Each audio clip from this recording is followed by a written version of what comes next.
नमस्कार दोस्तों, विनोद पटेल ब्लॉग में आपका एक बार फिर स्वागत है। आज हम पढ़ेंगे सीजीटेट के बाल विकास के बारे में। दोस्तों, बाल विकास एक ऐसा विषय है जिसमें आप अच्छा से अच्छा नंबर ला सकते हैं, स्कोर कर सकते हैं। यह टोटल 30 नंबर का आता है इस बाल विकास से, ठीक है, 30 नंबर का आता है। तो हम अभी यूनिट 1 देखेंगे। यूनिट 1 में लगभग 7 से 8 नंबर के प्रश्न आते हैं। दोस्तों, हमें सिर्फ अच्छे से समझना है जिससे हम अच्छा से अच्छा मार्क ला सकते हैं। आइए चर्चा करते हैं। देखो, बाल विकास, बाल यानी हो गया बालक, बालक अर्थात सभी छात्र छात्राएं, प्लस विकास का अर्थ हो गया कि गर्भावस्था से लेकर किशोरावस्था तक होने वाले विकास को, होने वाली जो वृद्धि है उसको बाल विकास कहते हैं। बाल विकास का अध्ययन कहां तक? जन्म से गर्भ अवस्था से कहां तक? किशोरावस्था तक, किशोरावस्था तक, जो किशोरावस्था तक मानसिक शारीरिक वृद्धि होता है उसको विकास कहते हैं। जो इसका अध्ययन होता है उसको विकास कहते हैं, बाल विकास। ठीक है, बाल विकास किस कहते हैं? बालक का गर्भावस्था से लेकर किशोरावस्था तक उनका अध्ययन को ही बाल विकास कहते हैं। ठीक है, समझ में आया होगा कि बाल विकास, कई बालक का विकास शारीरिक, मानसिक, है ना, गत्यात्मक रूप से होता है। इसी प्रकार बाय द वे हम बोल दे कि कोई जो राम है, राम बहुत बड़ा हो गया, इस शब्द से ये संकेत नहीं होता कि उसका संपूर्ण विकास हुआ है, वह शारीरिक विकास ही हो सकता है। बाल विकास का मतलब है कि शारीरिक, मानसिक सभी रूप से वो संपूर्ण हो। दोस्तों, इसमें बात करें, सबसे पहला टॉपिक आता है वृद्धि और विकास में अंतर।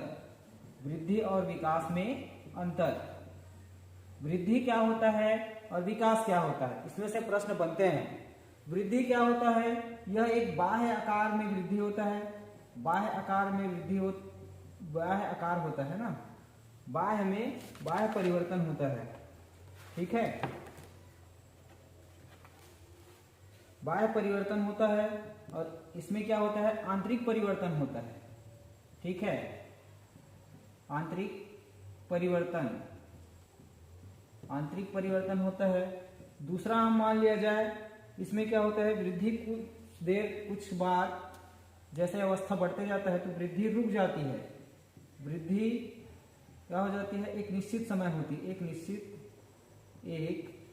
निश्चित समय तक होता है।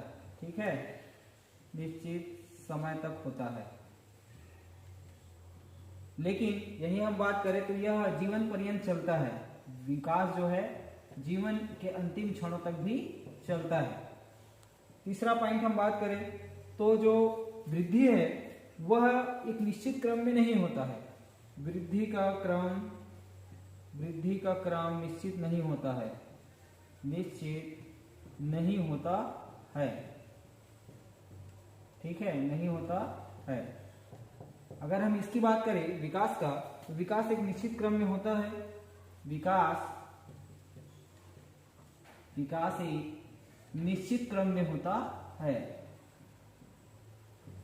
ठीक है, वृद्धि एक निश्चित क्रम में नहीं होता है, निश्चित क्रम में नहीं होता है। विकास एक निश्चित क्रम में होता है। ये समझ में आ रहा होगा। तो इस चौथा पॉइंट की बात करें, इसमें कई प्रकार के पॉइंट हो सकते हैं, है ना।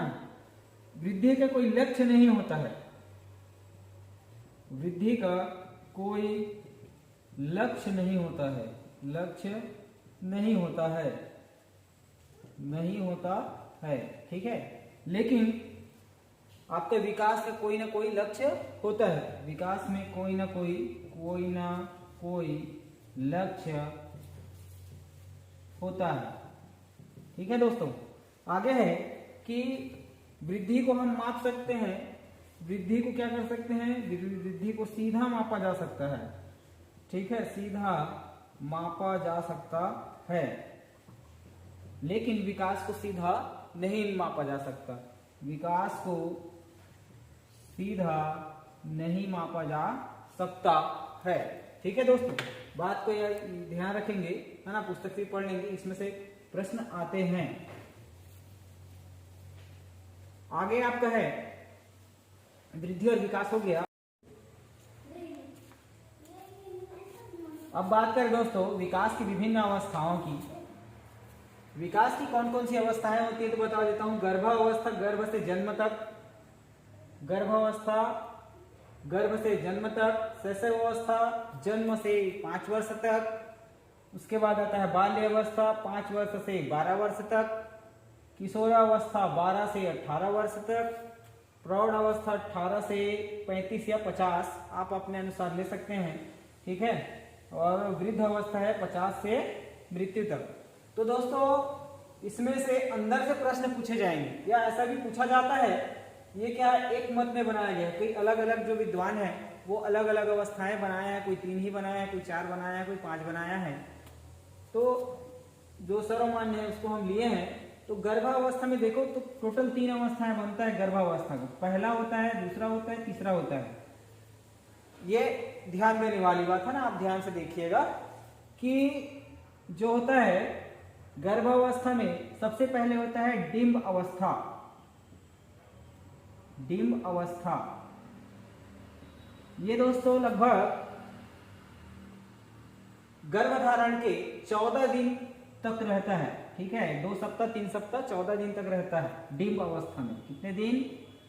14 दिन। ये गर्भनाल में एक अंडे का आकार का घूमते रहता है। ठीक है, उसके बाद आता है पिंड अवस्था।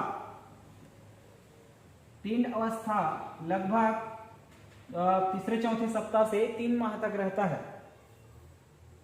पिंड अवस्था में तीसरे माह मतलब 14 दिन से आगे मान लिया जाए 2.5 माह या 3 माह लिख देते हैं। ठीक है, 3 माह तक, 3 माह तक पिंड अवस्था में रहता है। और इस पिंड अवस्था में बालक का क्या होता है कि बालक जो है उसके हृदय की धड़कन प्रारंभ हो जाती है। किस अवस्था में? पिंड अवस्था में हृदय का धड़कन प्रारंभ हो जाता है। स्नायु मंडल, त्वचा, ग्रंथियां, बाल, फेफड़े, जिगर इत्यादि का जो है निर्माण होता है पिंड अवस्था में। ठीक है, पिंड अवस्था में सबका निर्माण होता है। अगला हम बात करें दोस्तों तो होता है भ्रूण अवस्था।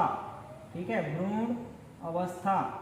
भ्रूण अवस्था 3 माह से 9 माह तक रहता है, जन्म तक अर्थात, है ना, 3 माह से 9 माह तक ये जो भ्रूण अवस्था रहता है। और इस बीच जो अंग बने रहते हैं पिंड अवस्था में, सभी अंग तो पिंड अवस्था में बन जाता है। तो जो भ्रूण अवस्था है तो जो बने हुए अंग होते हैं वो बाकी जो भ्रूण अवस्था है उसमें विकसित होता है। ठीक है, याद रखेंगे। तो यह हो गया हमारा गर्भ से जन्म तक की जो विकास है। डिंब अवस्था 14 दिन तक, जिसमें जो गर्भधारण के 14 दिन पहले होता है उसमें एक छोटा अंडाकार जो डिंब होता है वह गर्भनाल के आसपास घूमते रहता है और पोषण प्राप्त करता है। पिंड अवस्था में क्या होता है कि जो बालक है उसके अंग बनने चालू हो जाते हैं और सभी अंग इसमें बन जाते हैं 3 माह तक। 3 माह के बाद क्या होता है? भ्रूण अवस्था आता है, जिसमें बालक का जो अंग है वो विकसित होने लगते हैं। आगे आ जाए दोस्तों तो देखते हैं शैशव अवस्था। शैशव अवस्था जन्म से 5 वर्ष तक है। ठीक है, जन्म से 5 वर्ष तक है। इसको चलो बता देते हैं, इसी बता देते हैं, आप समझदार हो समझ जाओगे। शैशव अवस्था जन्म से 5 वर्ष तक। तो इस अवस्था में क्या क्या होता है, क्या वृद्धि होता है? जैसे जन्म से ही जो बालक क्या क्या होता है, तो इसमें होता है पहला, चलो मिटाई देता हूं इसको, शैशव अवस्था के जो की पॉइंट्स हैं उसको बता रहा हूं ना। पहला, शैशव अवस्था में क्या होता है, जो शारीरिक वृद्धि है वो अधिक होती है। शारीरिक विकास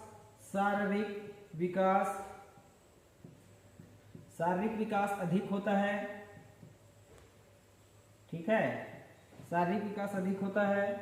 दूसरा, मानसिक क्रियाओं में तीव्रता होती है। मानसिक विकास भी अधिक होता है। तीव्रता बोल सकते हो ना, अपने जो है अधिक को आप बोल सकते हैं। सीखने की तीव्रता होती है, संवेग होता है, जैसे जानते हो ना, भूख लगने पर संवेग अर्थात भूख लगने पर बालक क्या करता है, रोने लगता है, संकेत करता है, बालक रोने लगता है। तो संवेगात्मक, भावना या क्रियात्मक भी अधिक होता है। इसमें और क्या क्या हो सकते हैं उसको बता देता हूँ। आत्म प्रेम की भावना बढ़ती है, दूसरों पर निर्भरता रहता है, ठीक है, शैशव अवस्था में। तो ये इसके की पॉइंट्स थे जिसको आपको परीक्षा में पूछा जा सकता है कि शारीरिक विकास किस काल में अधिक होता है, मानसिक विकास अधिक होता है, सीखने की तीव्रता, इसी में ऑप्शन को घुमा घुमा कर पूछा जाता है दोस्तों। आगे हम बात करते हैं बाल्य अवस्था की। आगे हम बात करते हैं तीसरा है बाल्य अवस्था। बाल्य अवस्था कब से होता है, 5 से 12 वर्ष। अब समझ जाओ कि बालक स्कूल आने लग गया है, ठीक है। अब इनके अंदर बहुत सारे और जो चेंजेस है वो होने लगता है। बाल्य अवस्था में क्या होता है कि मानसिक योग्यता में वृद्धि होती है ना। पहला क्या होता है, मानसिक योग्यता में वृद्धि, समाज में भी आ गया बालक, सामाजिक वृद्धि भी होगा। दूसरा सामाजिक वृद्धि, अब वो अपने पापा, चाचा, मम्मी, नाना, नानी सबके बारे में जाना, सामाजिक विकास भी हो रहा है, ठीक है। सामाजिक विकास में तीव्रता, मानसिक विकास में, मानसिक योग्यता में वृद्धि होता है। क्या होता है, वृद्धि होता है। उसके बाद है इसमें जिज्ञासु होता है। जो 5 से 12 वर्ष के बालक होते हैं वो क्या होते हैं, जिज्ञासा अधिक होती है। जिज्ञासु या जिज्ञासा अधिक होना, जिज्ञासा अधिक होना, ठीक है। खेलों में रुचि लेता है, खेलों में रुचि लेता है, ठीक है। जो की पॉइंट्स उसको बता रहा हूं, खेलों में क्या करता है, रुचि लेता है। अब ये मत बोलिए कि सब अवस्था में लेता है, सब अवस्था में लेता होगा, लेकिन जिस अवस्था में पढ़ाया जा रहा है उसको याद रखिएगा कि इस अवस्था में भी उसको किया जाता है। क्वेश्चन घुमा के पूछा जाता है, तो इस बात को ध्यान रखेंगे, ठीक है। नैतिक गुणों का विकास होता है, बड़ों का आदर और सम्मान होता है इसी अवस्था में, है ना। क्या होता है, नैतिक विकास होता है, नैतिक विकास, ठीक दोस्तों, नैतिक विकास होता है। स्क्रीनशॉट कर लीजिएगा क्या क्या होता है, ठीक है। आगे हम लोग चलते हैं चौथे अवस्था में। चौथा अवस्था है किशोरा अवस्था।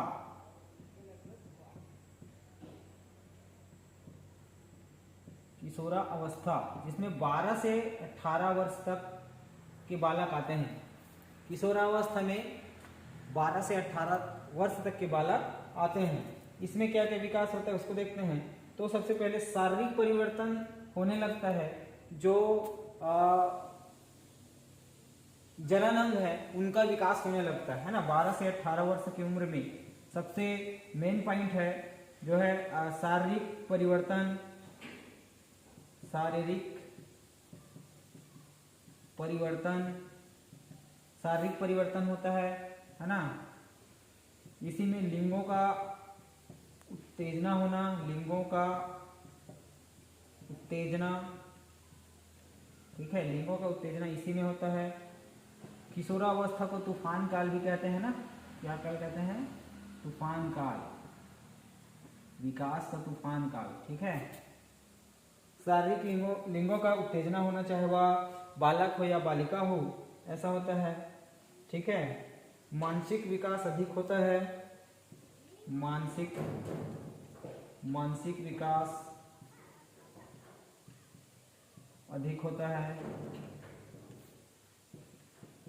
इसी अवस्था में मित्रता में घनिष्ठता बढ़ती है ना। मित्रता में अर्थात दोस्ती में, जब आप पढ़े होंगे 11वीं 12वीं 10वीं, तो उसी समय के मित्र आपको याद होंगे आज भी। वही मित्र जो है घनिष्ठ होते हैं। तो मित्रता में क्या होता है, घनिष्ठता बढ़ती है, ठीक है। घनिष्ठता बढ़ती है, ठीक है, इसी काल में जो किशोरावस्था में। विद्रोह की भावना, किशोरावस्था में किसी के प्रति विद्रोह की भावना होता है, तेज होता है ना। विद्रोह की भावना कैसा होता है, तेज होता है। ये दोस्तों की पॉइंट्स है, इसको याद रखिएगा। किशोरावस्था के लिए शारीरिक परिवर्तन होता है, लिंगों का उत्तेजना चालू हो जाता है इस वर्ष में।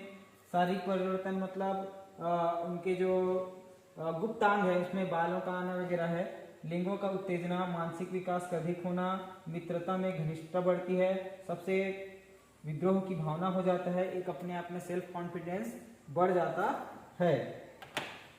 इसी में दोस्तों ये हो गया। इसके बाद आता है प्रौढ़ अवस्था, ठीक है, स्क्रीनशॉट कर लीजिएगा, कर लेना है तो, है ना। इसके बाद आता है प्रौढ़ अवस्था, फिर वृद्ध अवस्था।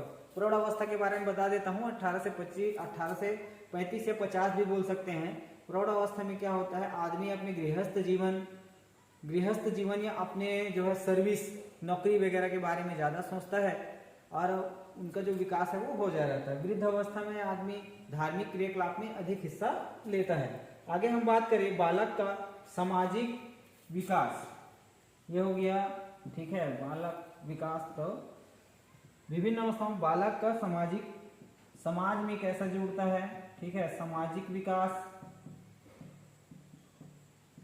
ध्यान दीजिएगा, है ना, सामाजिक विकास है। फिर है नैतिक विकास,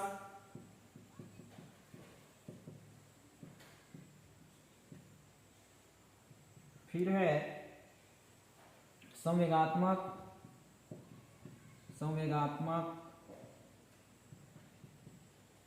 मानसिक,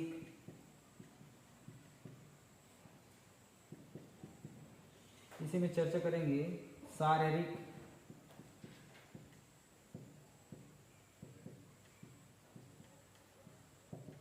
विकास, है ना।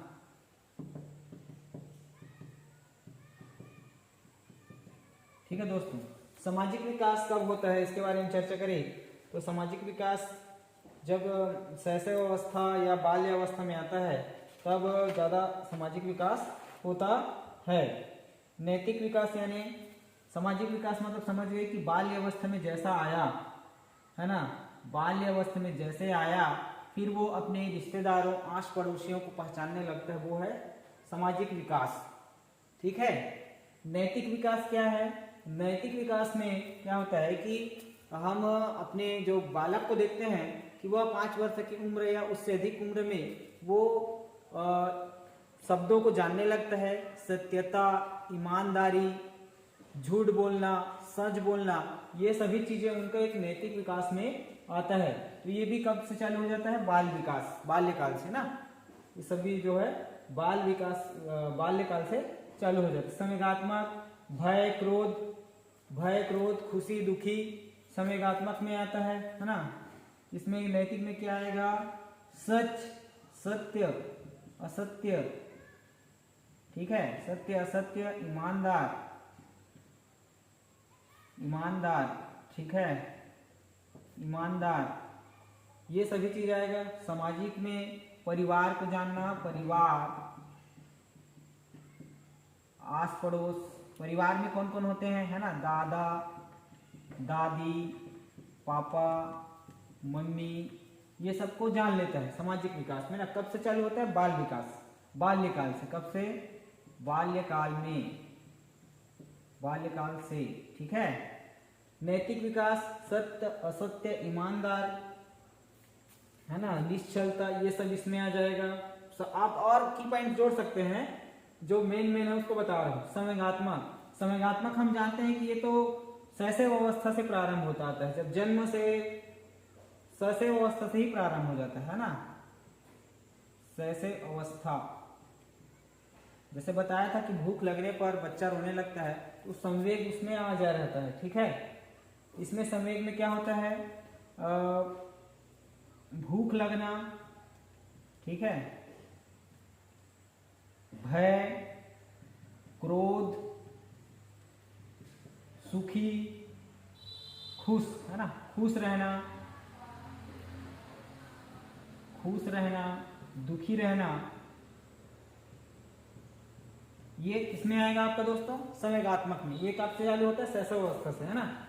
भय क्रोध का काल तो किशोरावस्था को कहा जाता है, वैसे ये भी जो है बाल्यकाल से प्रारंभ होता है। आश्चर्य होना, प्रेम दिखाना, है ना, घृणा करना, प्रेम दिखाना, घृणा करना, ये सभी इसमें आ जाएगा। मानसिक विकास, मानसिक विकास में क्या होता है? क्या होता है कि अवलोकन करना, ये भी मानसिक विकास तो शैशवावस्था से ही चालू हो जाता है। अवलोकन करना, देखना, ठीक है। दूसरा है कि याद रखना, ठीक है। तीसरा है इसमें कि चिंतन, विचार करना, तर्क करना, वृद्धि होना, ये सब इनका मानसिक विकास में है। शारीरिक विकास मतलब शारीरिक विकास में आप समझ रहे होंगे कि जो बच्चे का उम्र के साथ साथ वजन व लंबाई में वृद्धि सही होना, यह होता है शारीरिक विकास, सही होना, ठीक है दोस्तों। ये हो गया जो विकास की अवस्थाएं होती है बालक में, उसमें सामाजिक, नैतिक, संवेगात्मक, मानसिक, शारीरिक विकास कैसे होता है। पॉइंट को समझ के आपको समझ में आ रहा होगा कि सामाजिक विकास में परिवार होता है, आस पड़ोस के लोग होते हैं, दादा दादी होते हैं, उनके बारे में जानते हैं बालक कब से? बाल्यकाल से। दूसरा होता है नैतिक विकास, जिसमें नैतिक विकास में आपको सत्य, असत्य, ईमानदार, सत्यनिष्ठा के बारे में पूरा जानकारी होता है। तीसरा होता है संवेगात्मक में भय, क्रोध, खुश रहना, दुख रहना, प्रेम, घृणा आदि का भाव इस संवेगात्मक विकास में होता है। चौथा है मानसिक विकास। मानसिक विकास में होता है कि बालक कैसे अवलोकन करता है, कैसे तर्क लगाता है, कैसे विचार करता है, समस्या को हल कैसे करता है, वो सब मानसिक विकास में आता है। चौथा है शारीरिक विकास। उम्र के साथ साथ अगर वजन और लंबाई सही ठीक ठाक है तो फिर वो शारीरिक विकास में सही है, ठीक है। स्क्रीनशॉट कर लेना आप लोग, है ना। इसके बाद हम लोग देखते हैं, इसके बाद हम आ जाते हैं विकास को प्रभावित करने वाले कारक। विकास को प्रभावित करने वाले कारक।